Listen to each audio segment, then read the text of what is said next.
প্রকৃতি সবসময় অদ্ভুত সুন্দর, আর তার প্রমাণ মেলে প্রকৃতির অসাধারণ সব সৃষ্টির মধ্য দিয়ে। তেমনই এক বিস্ময়কর সৃষ্টি হলো হিমালয়ের বুকে জন্ম নেয়া বিরল উদ্ভিদ সিকিম সুন্দরী।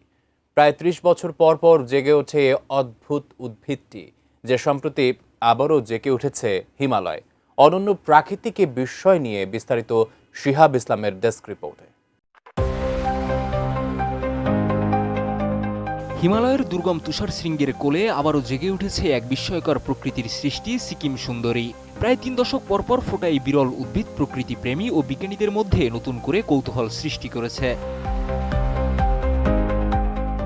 হিমালয়ের ৪,০০০ থেকে ৫,০০০ মিটার উচ্চতায় জন্মানো এই উদ্ভিদটির বৈজ্ঞানিক নাম সসুরিয়া ওভালাটা।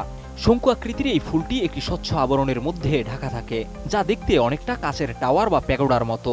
এই স্বচ্ছ পাতা ব্র্যাক্ট ফুলটিকে অতিবেগুনি রশ্মি থেকে রক্ষা করে এবং ভেতরে নিজস্ব উষ্ণ পরিবেশ তৈরি করে, যা কঠিন পাহাড়ি আবহাওয়ায় টিকে থাকার এক অনন্য কৌশল।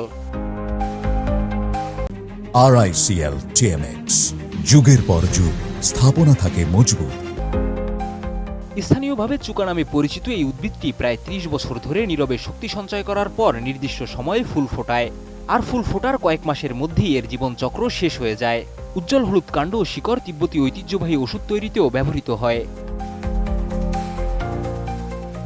সম্প্রতি মাহিন্দ্রা গ্রুপের চেয়ারম্যান আনন্দ মাহিন্দ্রা সামাজিক যোগাযোগ মাধ্যমে সিকিম সুন্দরীর একটি ভিডিও শেয়ার করে একে প্রকৃতির অসাধারণ সৃষ্টি হিসেবে উল্লেখ করেন।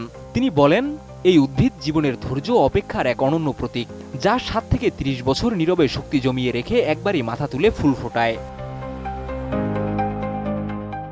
যদিও অনেকের মধ্যে ধারণা রয়েছে যে এই ফুল ৪০০ বছর অন্তর ফুটে, তবে বাস্তবে এটি প্রতি বছরই অথবা জুন জুলাই মাসে মাঝে মাঝে হিমালয় অঞ্চলে দেখা যায়। এই বিরল ফুলের উপস্থিতি একদিকে যেমন পর্যটকদের আকর্ষণ করছে, অন্যদিকে পাহাড়ি অঞ্চলের কঠিন জলবায়ুর সঙ্গে প্রকৃতির অভিযোজন ক্ষমতার এক অনবদ্য উদাহরণ হয়ে উঠেছে সিকিম সুন্দরী। শিহাব ইসলাম, ATN নিউজ।